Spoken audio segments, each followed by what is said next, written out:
Hi, welcome to another edition of This Issue.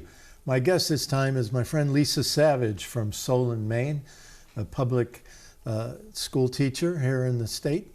Welcome to the show. Thank you, Bruce. Thanks for having me. We're going to talk about climate change today. Also, I want to talk a little bit about your work and education. But you lead a group called Maine Natural Guard. Your T-shirt says Maine Natural Guard, not National Guard, but Natural Guard. What is that? Well, the Maine Natural Guard is a campaign that has gathered a sizable group of people that have signed on to a pledge to say when people are talking about climate change, climate catastrophe really is a more accurate term in these times, make sure to mention that the Pentagon has the biggest carbon footprint of any organization on the planet. It's larger than 140 countries, and until you're talking about Pentagon greenhouse gas emissions, you're not really talking about addressing climate change.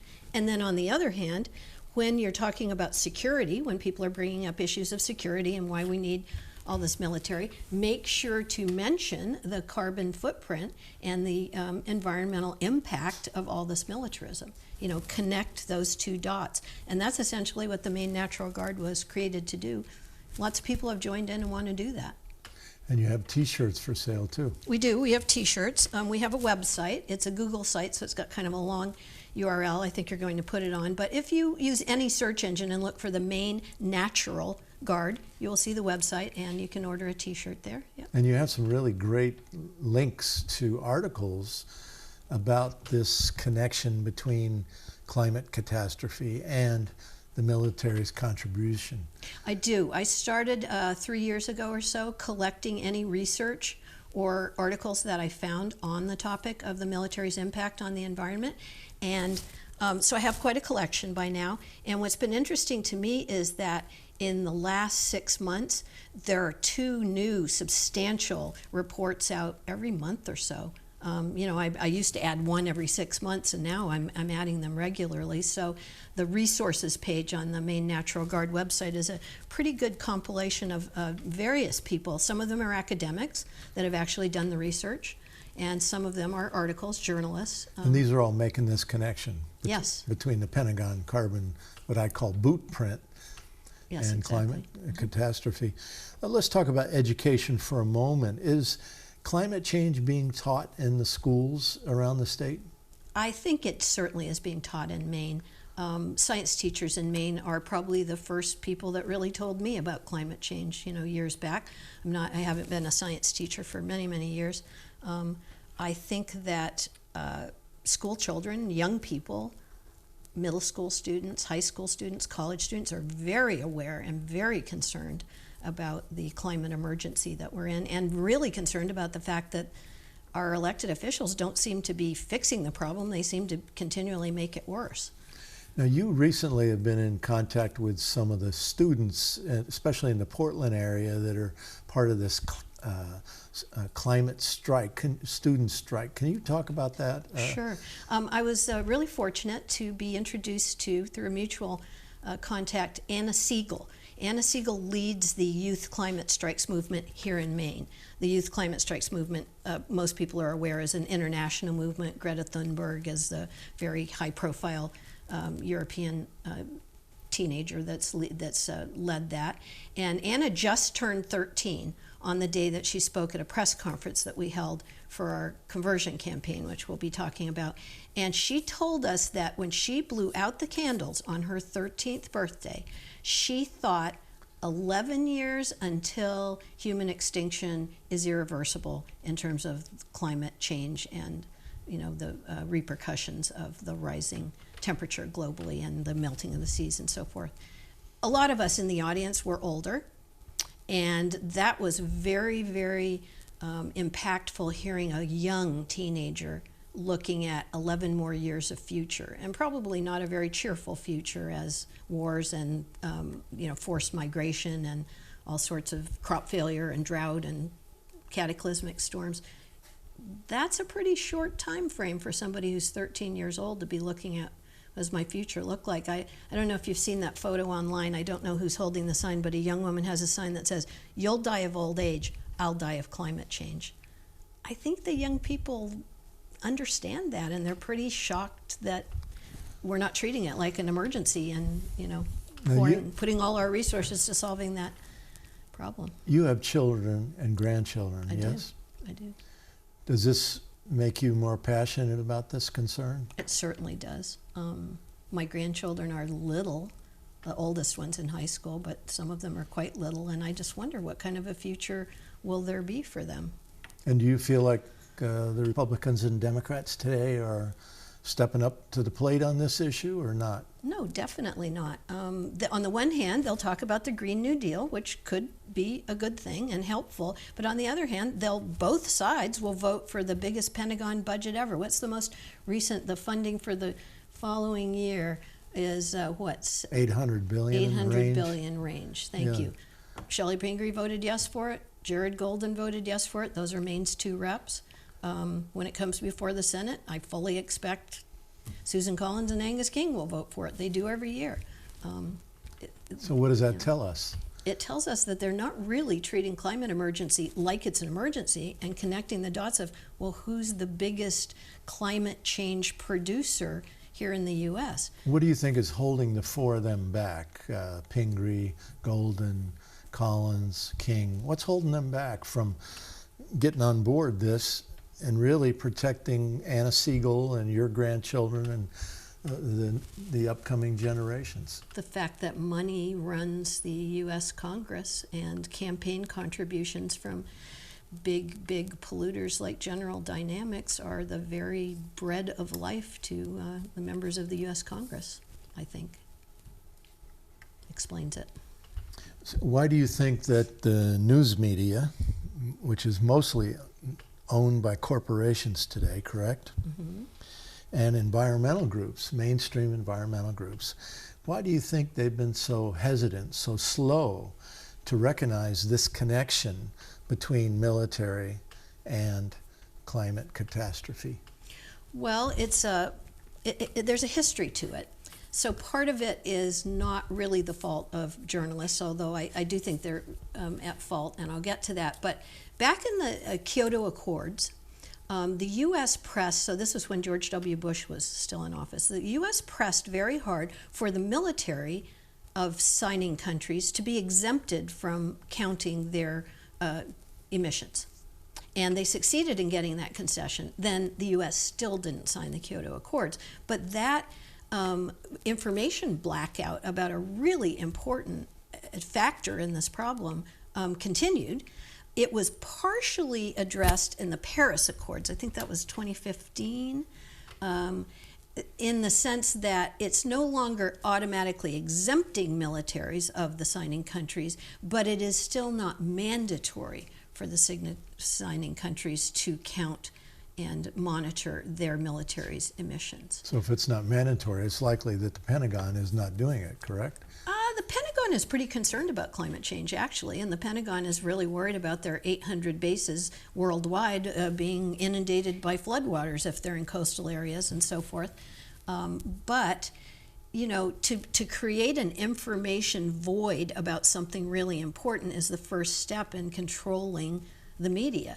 Because the corporate media who do we know that are still real investigative journalists? You could probably count them on the fingers of both hands. And, people like Julian Assange that really get us information and get it out there are literally tortured by powerful government actors. So making sure the information is impossible to find, very hard to find, is step one, I think, in controlling the corporate media. And then, secondarily, they're big corporations.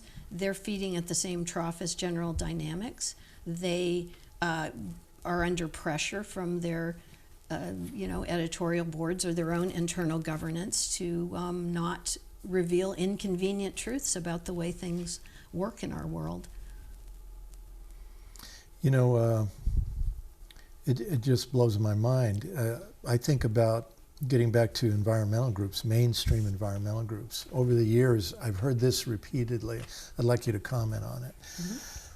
Well, we understand how the Pentagon contributes massively to climate change, but you need to know that we have a real good relationship, working relationship with Democrats And if we were to reach over here and take on that military connection, we would lose our special relationship with Democrats who are going to Washington. Shelley Pingree, for example, goes to Washington, supports, dealing with climate change, but on the same hand, she's first in line when it comes to getting more money for Bath Iron Works and Portsmouth Naval Shipyard.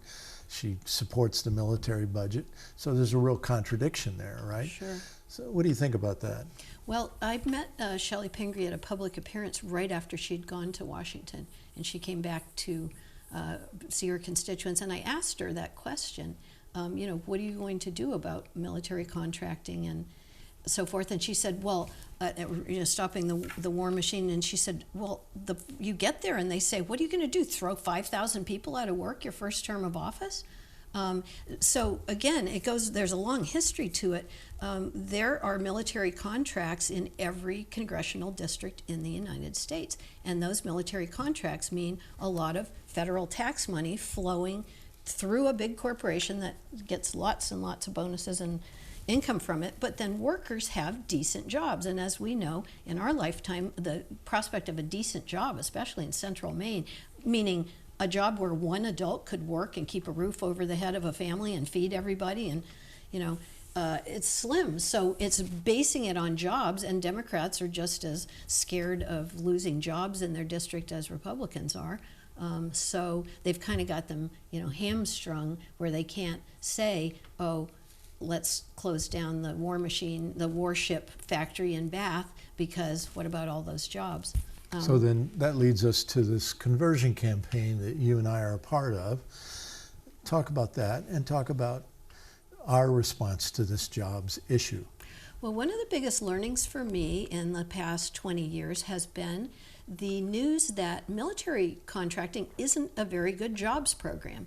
Aside from any moral or even environmental considerations, it doesn't generate that many jobs. Economists at UMass Amherst have repeatedly used a model to see what a $1 billion investment in different sectors of the economy would be. They even included just giving the taxpayers a rebate, the way it was done in the Bush administration a couple times. And it turned out that investing in almost any other sector of the environment generates far more jobs, because military contracting jobs tend to be very specialized. A lot of it's mechanized now and done with robots. Investing money in healthcare, investing money in education, investing money in sustainable energy solutions, such as building like a light rail system or components so that people could make their homes more energy efficient. Any of those would generate sometimes twice as many or more than twice as many jobs as military contracting does. So that is another big, to me, missing piece of information. It's right out there. It's peer-reviewed academic research that's refreshed from time to time, every 5 years or so, and people just ignore it like that's not, they just say, oh, jobs, the discussion's over. Brown University in Rhode Island recently updated that very kind of study and are saying the same thing. Absolutely. Military spending is capital intensive, meaning they burn up a lot of money, create not so many jobs. Every other kind of production, labor intensive. So if we're building offshore wind turbines, tidal power systems, you mentioned commuter rail systems, all that would help us deal with this climate change reality that we're slamming into the wall here. And we'd even get more jobs in the process. To me, it's a win-win for labor unions, for environmental groups, for the peace community, for social justice organizations. It's a win-win-win for everybody. And so it doesn't have to be that the workers are thrown out of work. You just make a transition. You have a training component. The workers are still paid as you're retrofitting. They did it during World War II. The people that were making silk underwear soon were making parachutes, and they ramped up overnight. And there are many, they were making trucks, now they're making tanks. So we could do the reverse and employ more people and begin to deal with climate change. Because if we don't change everything quickly overnight, we're finished. Well, some people don't even think climate change is actually real. They're like, yeah, weather changes. I believe that June was the hottest month ever in recorded history, planet-wide, and things like Greenland's ice sheet melting much more rapidly than, well, you remember the climate scientists saying, we can't really predict how fast this will happen because it's sort of a self-feeding loop, but we'll tell you best case scenario, worst case scenario. Seems like we're in the worst case scenario in terms of how rapidly that's happening. I was going to say also, you and I both personally know workers at BIW who would love to see conversion happen. I was going to maybe share a little bit of a letter that Patsy Messier just recently retired from BIW, but at the time in June when we had our press conference for the conversion campaign, she was still working there and she couldn't be there because she had to work, but she sent me this statement, and part of it was, I believe BIW has the capacity with all the equipment and or people that are already there for the conversion to happen pretty easily. So this is somebody that worked at Bath Iron Works for decades. All it would take is the will by the people, and that's where you come in, meaning our conversion campaign. You folks are doing important work by protesting. Please continue to stand up proudly. Continue to engage BIW workers. Show them that you are just like them and are protecting the same way of life. Imagine wind turbine platforms, fast trains, or ships of peace, mercy ships, being built at BIW. I can just imagine the workers' pride then. Patsy Messier. There you go. And I can promise you, you might remember I did a hunger strike about 2 years ago now when General Dynamics asked for a $60 million tax break from the state of Maine. And I was going down to the shipyard at noon and in the afternoon when they knocked off work. And I talked to a lot of workers who told me that we would rather be doing something else. In fact, our cameraman, one of our cameramen here today, Peter Woodruff, 34 years at BIW, he passed a petition around some years ago and got 800 signatures. And he couldn't get to everybody, but he got 800 signatures of BIW workers saying, we want to build wind turbines. Mm-hmm. So we know, just from our own experience, that there's a constituency there, but it's not going to happen unless we get some help from certain sectors of the society, from the churches, from religious leaders. We see religious leaders recently speaking out about climate change, but they won't touch this issue because they're afraid it's going to hurt the collection plate. Well, they need to speak up. They need to know that there are workers at BIW that would rather do something else. They also have children. They also have grandchildren. And they can see the writing on the wall. But they can't make this change without the community support. We need the environmental groups. We need labor unions to speak up. We need all kinds of organizations. Everything from the Kiwanis, the Lions Club, they need to start having speakers at their meetings, their luncheon meetings, about this very issue, these connections, if we hope to really protect the future generations. I think you're right. It's very hard for people to make a paradigm shift. Most people are disinclined to change what they have believed in the past, and they're scared. And rightfully so, but the more information is freely shared and people really have actionable facts at their fingertips, it's more likely that they can change their thinking, I believe. We know about the squad in Congress, some newly elected representatives in Congress that have said some truths that have been really unpopular, and they've taken a lot of flack for it. I was super impressed with Rashida Tlaib. She represents district in Michigan. When they were debating the Pentagon appropriations bill, she said, we're writing huge checks are being written to Boeing and Lockheed Martin. She just said it out loud in Congress. It's so true, but it's really shocking when somebody speaks that truth. She could have just as well said General Dynamics. Yeah. Amounts to the same thing.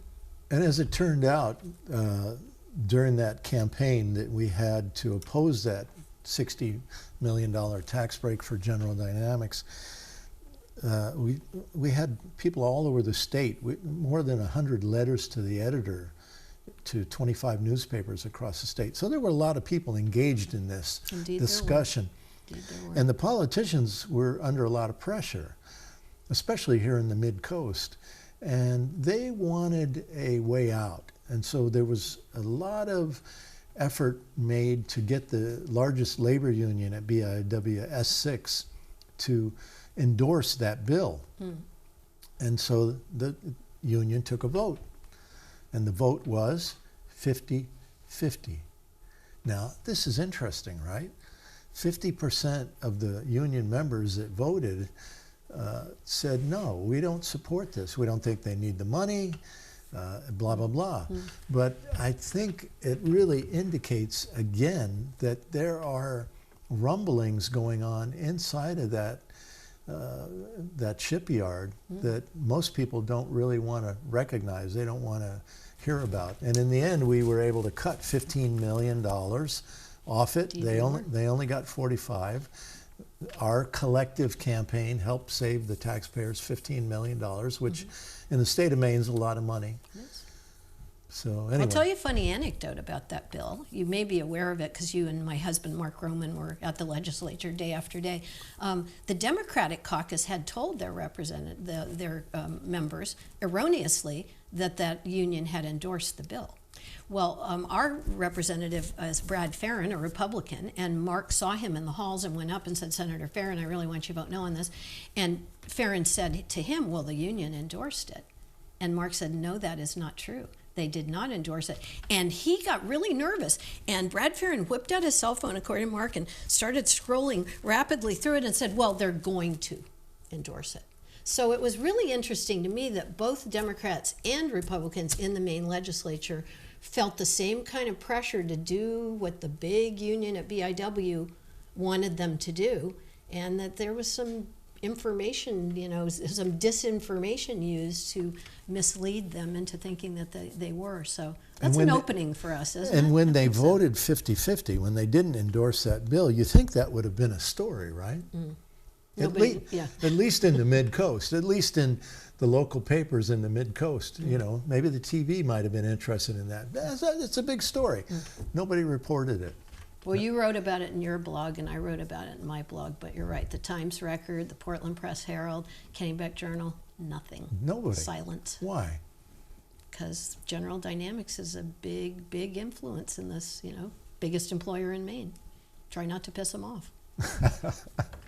It's unbelievable. Not talking to you. You go out of your way to piss them off. Well, I'm just trying to, as they say, represent. You know what I mean? I got a son, too. And I've been clear for a long, long time that the best thing I can leave my son when I pass on, not money, not a fancy house or a car or anything else, but is a future on this planet. And every waking hour I spend trying to make things better, it's all about that. So, and I think you're motivated by the same kind of thing. So. Anyway, so what do you think that people, the public, who are concerned about this issue, climate catastrophe, what can they do to help right now? They can communicate about it. If they call their congressional representatives and say that they're worried about it, it always seems like that didn't do anything, but believe me, they keep track of what, there's a staff member making hash marks and saying, oh, we got this many calls on this subject. And so that's one thing that's pretty simple to do and pretty low cost. People writing letters to the editor, as you pointed out, we had a great letter writing campaign around the tax break that General Dynamics Bath Iron Works was asking for. They can talk to people. They can order a t-shirt, and when people say, what is that, Maine Natural Guard, they can say, I'm trying to help people be aware of the Pentagon's carbon footprint and the fact that that's a much bigger security threat than terrorists of any ilk. And I think that people can educate themselves. I think one of the most important things that I do is find my own information. I find people say, well, I listen to NPR, or you've got to really look for some sources of information outside of the very narrow confines of American liberalism to know what's going on. There are great news sites that are available in English. There are great bloggers in other countries that you can, read. I just found a really great new author that I did not know about. Were you aware of Manuel Garcia Jr.? He had an article in Counterpunch in July that caught my eye because the title was "Ye Cannot Swerve Me: Moby Dick and Climate Change." I'm a literature person. Moby Dick's one of my favorites of early American literature. Mr. Garcia is a physicist who did a very long information-filled article about the science of climate change. How do we know that it is happening, that it is caused by humans, that, where are we in that? And then one of his, toward the end, he began talking about governance and why we're not acting on it and what's going on there. And then one of his statements that stuck with me was, fossil fuels are the opiates in the addiction to war that would be the death of humanity by planet Earth's rejection of it. The fact that we go to war for petroleum resources and then use a bunch of petroleum resources to conduct the war, and this, it's like a very bad cycle that we're stuck in, and we've just got to break out of it. It's like a drug addiction. Very much so. When I think of the Maine Natural Guard, what I think about is that as we head into this swirling whirlwind of climate catastrophe, we're going to have more and bigger storms, more and bigger weather incidents. And what I was recently invited to come speak at a conference in Florida, University of Florida, and I was surprised they invited me because it was a disaster relief conference. Educators, academics, people involved in the industry. And I thought, why in the world did they invite me to come? But what I learned was they wanted me to come and talk about this idea of converting the Pentagon into an organization like the Maine Natural Guard that would go and do rescue, recovery, and reconstruction after these events. Who's going to do that? Right. Where are the resources going to come from? When we have these massive cataclysmic storms because of this. And so we're not going to be able to afford to be out fighting wars when we have this huge human and ecological severe conditions going on. So I saw an article about a month ago about the Canadian military, the head of the Canadian military, saying we are being overwhelmed by the demands on us to help people dealing with exactly what you're talking about, flooding and cataclysmic weather events. We really need to retool, do a lot more training, and put a lot more of our resources in that direction, because at this point we aren't able to do it, and that's what they expect their army to do in Canada is help people when the floods are threatening. So that was interesting to me. I thought, gee, they seem to know what's going on. One of the things I've been noticing too in collecting my articles and my reports is it's not just in the U.S. The most recent one that I shared was Hidden Carbon Costs of the Everywhere War, Logistics, Geopolitical Ecology, and the Carbon Blueprint of the U.S. Military, that was based on a study published in the Transactions of the Society of British Geographers by a group of academic researchers in the United Kingdom. And they used freedom of information requests to get at the, there's a thing called the U.S. Defense Logistics Agency, Energy, which they described as a large yet virtually unresearched sub-agency within the U.S. Department of Defense. Okay, we got to stop. Okay. All right, Lisa. Well, thank you. We've run out of time. Thanks for coming on the show. Thanks for having me. Appreciate it. My pleasure. Stay at it. And thank you for watching another edition of This Issue. Until next time, can you see? Please get organized. Let's protect the future generations.